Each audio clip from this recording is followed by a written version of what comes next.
Un nom de la tête qu'on a bien disait, est-ce qu'on a bien fait de supprimer le service militaire? C'était plutôt un nom général, aussi avec votre discours, quand vous dites que pour avoir la paix, il faut faire la guerre. Non, préparer la guerre. Il faut préparer la guerre, donc moi je trouve qu'il y a...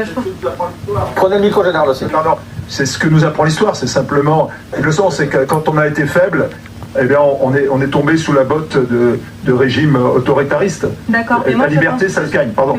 Pour avoir la paix, il faut l'incarner. Et que je trouve qu'on est un petit peu dans un discours assez orwellien, c'est-à-dire que le sens des mots est inversé. Et je trouve que c'est un petit peu de la manipulation émotionnelle. C'est ce que je pense.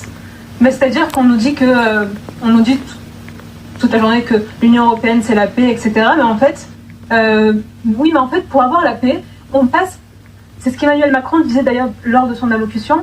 Il ne parle pas de la paix, il parle d'un chemin vers la paix.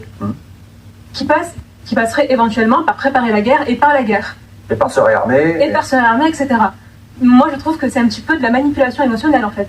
Puisqu'on joue avec notre sentiment d'espoir de la paix. Et d'ailleurs, je pense que... Pourquoi personne ne veut parler de paix, en fait? Exactement. Pourquoi personne ne veut aller mener des pourparlers comme le font les Américains? Depuis tout à l'heure, depuis le début de l'émission, j'entends parler de c'est génial, je sais plus qui a dit ça va faire rentrer de l'argent, etc. Je suis désolée, mais moi je trouve que c'est un drame.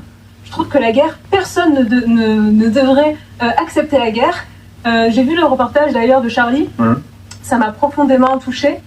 Et moi je suis contre les personnes qui sont prêtes à accepter une guerre sans pour autant la faire eux-mêmes. Et pardon, pour revenir sur la question juste avant.